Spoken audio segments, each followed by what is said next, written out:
മനഃശക്തി ലക്ഷ്യത്തിൽ ഫോക്കസ് ചെയ്യുക എന്ന് പറയുമ്പോൾ അതൊരു നിസ്സാര കാര്യമല്ലേ, അതിപ്പോ ആർക്കാ അറിയാത്തത്, അതെല്ലാവർക്കും അറിയുന്ന കാര്യമല്ലേ എന്നൊക്കെയാവും ഭൂരിപക്ഷം ആളുകളും ചിന്തിക്കുക.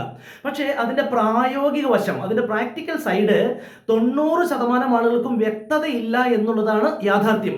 അതിന്റെ ഒരു തെളിവ് തന്നെയാണ് ലോകത്ത് ഏത് മേഖലയിലാകട്ടെ, ജീവിതത്തിന്റെ നാനാ മേഖലകൾ എടുത്താലും 90% ആളുകളും പിന്തള്ളപ്പെട്ടു പോകുന്നതും മനഃശക്തി ലക്ഷ്യത്തിൽ ഫോക്കസ് ചെയ്യുക എന്നുള്ളതിന്റെ പ്രാക്ടിക്കൽ വശം അറിയില്ല എന്നുള്ളത് തന്നെയാണ്. മനഃശക്തി കൊണ്ടാണ്, അല്ലെങ്കിൽ മനഃശക്തി കൊണ്ട് കൂടിയാണ് ലക്ഷ്യങ്ങൾ, അത് എന്ത് തന്നെയാകട്ടെ, ഇനി വിശദീകരിക്കുന്നില്ല, അത് എന്ത് തന്നെയാകട്ടെ, മനഃശക്തി കൊണ്ട് കൂടിയാണ് ലക്ഷ്യങ്ങൾ നേടാൻ കഴിയുന്നത് എന്ന് എല്ലാവർക്കും അറിയാം.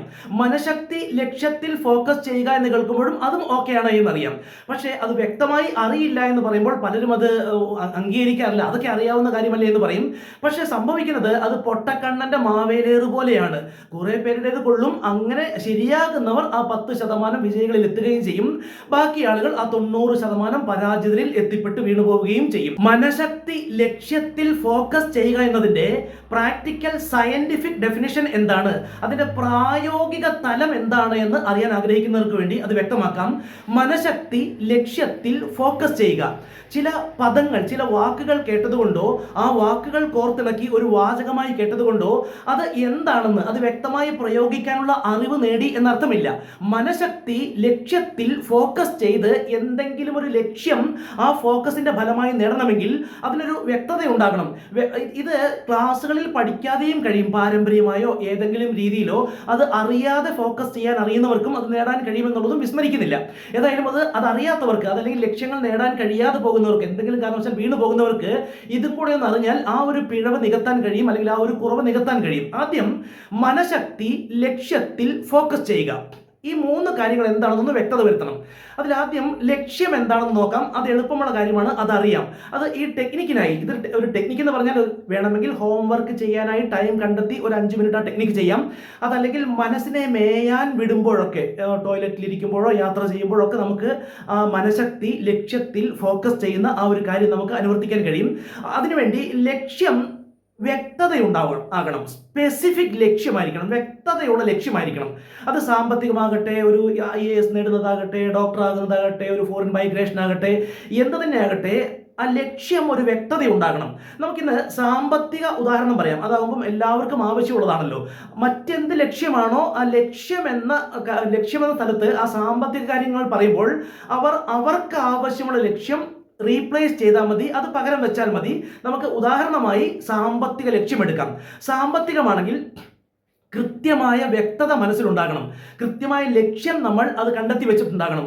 ഉദാഹരണങ്ങൾ മാത്രമാണ്, നിങ്ങൾക്ക് ആവശ്യമുള്ള ലക്ഷ്യമാണ് നിങ്ങൾ അത് കണ്ടെത്തി വെക്കേണ്ടത്. ഉദാഹരണം, മാസ വരുമാനം 1,00,000 രൂപ, അതല്ലെങ്കിൽ വാർഷിക വരുമാനം 1 കോടി, വാർഷിക വരുമാനം 10 കോടി, വാർഷിക വരുമാനം 100 കോടി. അങ്ങനെ നിങ്ങൾക്ക് ആവശ്യമുള്ള ഒരു വ്യക്തമായ സാമ്പത്തിക ലക്ഷ്യം ഉണ്ടാകണം. ലക്ഷ്യത്തിന്റെ കാര്യം ഇത്രയുമേ ഉള്ളൂ, സിമ്പിൾ. ഇനി മനഃശക്തി എന്താണ്? മനഃശക്തിയാണ് ലക്ഷ്യത്തിൽ ഫോക്കസ് ചെയ്യേണ്ടത്. മനഃശക്തി ലക്ഷ്യത്തിൽ ഫോക്കസ് ചെയ്യുമ്പോഴാണ് മനഃശക്തി ആ ലക്ഷ്യം നേടിത്തരുന്നത്. അപ്പോൾ ഇനി ആദ്യം വ്യക്തത വരുത്തേണ്ടുന്നത്, വ്യക്തമായി അറിയേണ്ടുന്ന കാര്യം മനഃശക്തി എന്നാൽ എന്താണ് എന്നുള്ളതാണ്. ആ പദം നമ്മൾ കാലങ്ങളായി കേൾക്കുന്നതാണ്, പക്ഷെ അത് എന്താണ് എന്നുള്ളൊരു വ്യക്തത വരുത്തേണ്ടതുണ്ട്. അത് പല വീഡിയോകളിലും പറഞ്ഞ കാര്യമാണ്. പക്ഷേ ഈ വീഡിയോയിലെ കാര്യത്തോട് നീതി പുലർത്താൻ വേണ്ടിയിട്ടും, ആരെങ്കിലും ഒരാൾ ഇനി ഈ വീഡിയോയാണ് ആദ്യം കാണുന്നത് എങ്കിൽ കൺഫ്യൂഷൻ ഇല്ലാതെ ഇത് മനസ്സിലാക്കാൻ വേണ്ടിയിട്ടും മനഃശക്തി എന്താണ് എന്ന് ഒന്ന് വ്യക്തമാക്കുക തന്നെ ചെയ്യാം. നമുക്ക് നേരിട്ട് നിയന്ത്രിക്കാൻ കഴിയുന്ന ഒരേ ഒരു മനഃശക്തിയേ ഉള്ളൂ. പല പല പേരുകളിൽ അറിയപ്പെടുന്നത് കൊണ്ട് പല കാര്യങ്ങളാണ് മനഃശക്തി എന്ന് പലരും ധരിച്ചു വെച്ചിട്ടുണ്ടാകാം. ഉദാഹരണം, ആത്മവിശ്വാസം, ഇച്ഛാശക്തി, ധൈര്യം, ബേണിംഗ് ഡിസയർ, അങ്ങനെ പല പല പേരുകളിൽ. അതെല്ലാം ഒരൊറ്റ മനഃശക്തിയാണ്. ആ മനുഷ്യന് നേരിട്ട് ഉപയോഗിക്കാൻ കഴിയുന്ന, നമുക്ക് നേരിട്ട് നിയന്ത്രിക്കാൻ കഴിയുന്ന ഒരേ ഒരു മനഃശക്തി, അതിന്റെ പേരാണ് ചിന്ത. നോക്കൂ, ആത്മവിശ്വാസം എന്നാൽ എനിക്ക് കഴിയുമെന്ന ചിന്ത ആണ്. ഇച്ഛാശക്തി എന്നാൽ എനിക്കത് കഴിഞ്ഞേ പറ്റൂ എന്ന ചിന്ത ആണ്. ധൈര്യം എന്നാൽ എനിക്കത് അപകടം കൂടാതെ നടപ്പാക്കാൻ കഴിയുമെന്ന ചിന്ത ആണ്. അതിന്റെ ഓപ്പോസിറ്റ്, ഒരു നെഗറ്റീവ് കാര്യമാണ് ഭയം. ഭയം എന്നാലും ഞാനത് ചെയ്താൽ അപകടം പറ്റുമെന്ന ചിന്ത ആണ്, ചിന്ത പ്ലസ് ഇമോഷൻ. അതുപോലെ ബേണിംഗ് ഡിസയർ എന്നാൽ എനിക്കത് വേണം എന്ന ചിന്തയാണ്. നിങ്ങൾ ഏത് മനഃശക്തി എടുത്ത് നോക്കിക്കോളൂ, അതിന്റെ തലനാരിഴ കീറുമ്പോൾ അതിന് ഉത്തരം ചിന്ത ആയിരിക്കും. അപ്പോൾ ചിന്ത ആണ് മനഃശക്തി. അപ്പോൾ ഇനി മനഃശക്തി ലക്ഷ്യത്തിൽ ഫോക്കസ് ചെയ്യുക എന്നാൽ എന്താണ്? അപ്പോൾ ഈ ചിന്തയുടെ ലെങ്ത്, അതിന്റെ ആയുസിനെ കുറിച്ച് അറിഞ്ഞിരിക്കേണ്ടതുണ്ട്. അത് 2.5 സെക്കൻഡ് മുതൽ 3 സെക്കൻഡ് വരെ ഒരു ചിന്തയ്ക്ക് ദൈർഘ്യമുള്ളൂ. അതുകൊണ്ടാണ് human mind is like A monkey, മനുഷ്യ മനസ്സ് ഒരു കുരങ്ങിനെ പോലെയാണ് എന്ന് പറയുന്നത്. അതെപ്പോഴും ചാടിക്കൊണ്ടിരിക്കും. ഫിക്കിൾ, ഡിസിപ്പേറ്റഡ്, ഷാറ്റേഡ്, വിതറിയ, ചിതറിയ, പതറിയ, എപ്പോഴും ചിന്തകൾ വിതറി ചിതറി പതറി നടക്കും. അതിനു പകരം ആ ലക്ഷ്യത്തിനെ ഓരോ 2.5 സെക്കൻഡിലും, ചിലപ്പോൾ അത് നമ്മൾ ഒന്ന് മനഃപൂർവ്വം ചിന്തിക്കുമ്പോൾ ഒരു ചിന്തയുടെ തുടർച്ച തന്നെ വന്നേക്കാം. പക്ഷെ പലപ്പോഴും അത് വിതറി ചിതറി പോകാറുണ്ട്. പ്രത്യേകിച്ച് വേവറിംഗ് മൈൻഡ് കൂടുതലുള്ള, ഫോക്കസിങ് കപ്പാസിറ്റി കുറവുള്ള ആളുകൾക്ക്. അതിനൊരു പരിഹാരം കൂടിയാണ് ഈ ഒരു തിയറി, ഈ ഒരു ടെക്നിക്ക്. അപ്പോൾ അവിടെ മനഃശക്തി, ലക്ഷ്യത്തിൽ ഫോക്കസ് ചെയ്യുക എന്ന് പറഞ്ഞാൽ, മനഃശക്തി എന്താണെന്ന് ഇപ്പോൾ വ്യക്തതയുണ്ട്, ചിന്ത. ഇനി ലക്ഷ്യം വ്യക്തത ഉണ്ടാകണം. അത് ഉദാഹരണം നമുക്കിപ്പോൾ 5 ലക്ഷം രൂപ മാസവരുമാനം എന്ന ഉദാഹരണം എടുക്കാം. നിങ്ങൾ അവിടെ ഏത് ലക്ഷ്യമാണോ, സാമ്പത്തികമാകട്ടെ അല്ലാത്തതാകട്ടെ, ആ ലക്ഷ്യം അവിടെ റീപ്ലേസ് ചെയ്യുക. ഇപ്പോൾ ഉദാഹരണം 5 ലക്ഷം രൂപ മാസവരുമാനം. അപ്പോൾ മനഃശക്തി, ചിന്ത, ലക്ഷ്യം 5 ലക്ഷം രൂപ മാസവരുമാനം. ഇനി ഫോക്കസ് ചെയ്യുക എന്നാൽ ഈ ഓരോ 2.5 സെക്കൻഡിലോ അല്ലെങ്കിൽ സ്വല്പം കൂടെ അത് ദീർഘിപ്പിച്ച് കിട്ടിയാൽ അതിനുശേഷം മാറിപ്പോകുന്ന ആ ചിന്തയ്ക്ക് പകരം, അവിടെ വരാൻ പോകുന്ന ചിന്ത എന്താണോ അതിന് പകരം ഈ 5 ലക്ഷം രൂപ മാസവരുമാനം, 5 ലക്ഷം രൂപ മാസവരുമാനം എന്നൊരു കുറച്ചു നേരം മനസ്സിൽ ആവർത്തിക്കുന്നതിനെയാണ് ഫോക്കസിംഗ് എന്ന് പറയുക. അതായത് വ്യക്തമായി പറഞ്ഞാൽ ഒരു 5 മിനിറ്റ് കുത്തിയിരുന്ന് 5 ലക്ഷം രൂപ മാസവരുമാനം, 5 ലക്ഷം രൂപ മാസവരുമാനം, 5 ലക്ഷം രൂപ മാസവരുമാനം എന്ന് മനസ്സിൽ ആവർത്തിക്കുക എന്നുള്ളതാണ് മനഃശക്തി, ലക്ഷ്യത്തിൽ ഫോക്കസ് ചെയ്യുക എന്നുള്ളതിന്റെ യാഥാർത്ഥ്യം. പക്ഷെ ഇതിനെക്കുറിച്ച് അറിയാത്തവർക്ക് കേൾക്കുമ്പോൾ ഇത് പരിഹാസ്യമായും അപഹാസ്യമായും തോന്നുകയും ചെയ്യാം. സയന്റിഫിക് ആയ കാര്യങ്ങൾ പറയുമ്പോൾ അപഹാസ്യമായോ പരിഹാസ്യമായോ തോന്നുന്നെങ്കിൽ അവരുടെ അജ്ഞത മാത്രമാണ്. പിന്നെ ഇന്നത്തെ കാലത്തൊക്കെ ഇതൊക്കെ സെർച്ച് ചെയ്ത് നോക്കാൻ കഴിയുന്ന കാര്യങ്ങളേ ഉള്ളൂ. ജസ്റ്റ് സെർച്ച് ചെയ്ത് നോക്കാൻ കഴിയുന്ന കാര്യങ്ങൾ പോലും അത് സെർച്ച് ചെയ്തതിന് പകരം അപഹാസ്യമായ കമന്റ് ഇടുന്നവരെ കാണുമ്പോൾ ശരിക്കും സഹതാപമാണ് തോന്നുന്നത്.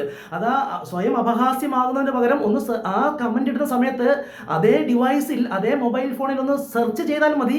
അത് മനസ്സിലാക്കാനുള്ളതുള്ള പല കാര്യങ്ങളും. അതേസമയം പല പൗരാണിക ടെക്നിക്കുകളൊക്കെ ആണെങ്കിൽ നമുക്ക് അതിന്റെ സയന്റിഫിക് ബേസ് വെളിപ്പെടുത്താൻ ഇല്ലാത്ത, അല്ലെങ്കിൽ സയന്റിഫിക് ബേസ് പെട്ടെന്ന് പറയാൻ കഴിയാത്ത ഒരു ടെക്നിക്കൊക്കെ ആണെങ്കിൽ അത് അപഹാസ്യമായി തോന്നിയാൽ നമുക്ക് കുറ്റപ്പെടുത്താൻ കഴിയില്ല. അപ്പൊ ഇവിടെ ഇത് അറിഞ്ഞോ അറിയാതെയോ ഫോക്കസ്ഡ് ആവുന്നവരാണ് വിജയിക്കുന്നത്. ഇത് അറിയാതെ സംഭവിക്കുന്നത്, ഇപ്പം നമുക്ക് സാമ്പത്തിക കാര്യം എടുക്കുകയാണെങ്കിൽ ദരിദ്രരും സാമ്പത്തിക ബുദ്ധിമുട്ടുള്ളവരും കാശ് എന്നൊക്കെ ചിന്തിക്കും. അത് വ്യക്തമായ ലക്ഷ്യബോധത്തോടെ ആയിരിക്കില്ല. 50,000 രൂപ മാസ വരുമാനമെന്നോ 1 ലക്ഷം രൂപ മാസ വരുമാനമെന്നോ വ്യക്തമായ ലക്ഷ്യബോധത്തോടെ ആയിരിക്കില്ല. എങ്കിലും അവർ കാശ് എന്നൊക്കെ ചിന്തിക്കും. പക്ഷെ അതുപോലെ ഒട്ടും ഫോക്കസ്ഡ് ആയിരിക്കില്ല. അവർ ചിന്തിക്കും കാശ്, അടുത്ത നിമിഷം ചിന്തിക്കും അയ്യോ ഇതൊന്നും നടക്കുന്ന കാര്യമല്ല, എനിക്ക് പറ്റില്ല, എനിക്കൊന്നും ദാരിദ്ര്യം തന്നെ വിധി, എൻ്റെ കാര്യം പോക്കാണ്, എനിക്കൊന്നും സാമ്പത്തിക ശേഷി വിധിച്ചിട്ടുള്ളതല്ല. അങ്ങനെ ഒരു കാര്യം കാശിനെ കുറിച്ച് ചിന്തിക്കുമ്പോൾ, 1.5 കാര്യം കാശിനെ കുറിച്ച് ചിന്തിക്കുമ്പോൾ 8.5 കാര്യം നെഗറ്റീവായി ചിന്തിക്കും. പക്ഷേ ഒരു അതിസമ്പന്നനോ ഒരു IAS ഉന്നമിടുന്ന വ്യക്തിയോ ഒക്കെ നേരം തെളിയിക്കുമ്പോൾ തന്നെ ആ ലക്ഷ്യത്തിലേക്ക് ചിന്ത ഓട്ടോമാറ്റിക് വരികയും അത് റിപ്പീറ്റ് ചെയ്യപ്പെടുകയും ചെയ്യും. അദ്ദേഹം പല്ല് തേക്കുമ്പോഴോ ബാത്റൂമിൽ ഇരിക്കുമ്പോഴോ പോലും 1 ലക്ഷം കോടി, 1 ലക്ഷം കോടി, ലക്ഷം കോടി, ലക്ഷം കോടി. അതിസമ്പന്നന് അല്ലാതെ വേറെ ചിന്തയില്ല. ആ ലക്ഷം കോടിയെ ചുറ്റിപ്പറ്റിയുള്ള ചിന്തകളായിരിക്കും അവരുടെ തലച്ചോറോടെ കടന്നു പോവുക. അവരറിയാതെ തന്നെ, ഈ സയന്റിഫിക് ക്ലാസ് ഒന്നും പങ്കെടുക്കാതെ തന്നെ അവർ ഫോക്കസ്ഡ് ആണ്. IAS ഉന്നമിടുക, തീവ്രമായി ഉന്നമിടുന്ന ഒരു വ്യക്തിയും ഇത്തരം സയന്റിഫിക് കാര്യങ്ങളൊന്നും കേട്ടിട്ടില്ല എങ്കിലും അദ്ദേഹത്തിനും IAS എന്നുള്ളതായിരിക്കും അവരുടെ മനസ്സിലെ ആ ലക്ഷ്യം. അതാണ് മനഃശക്തി, ലക്ഷ്യത്തിൽ ഫോക്കസ് ചെയ്യുക എന്നാൽ. ഇത് അറിഞ്ഞോ അറിയാതെയോ ചെയ്താൽ മതി.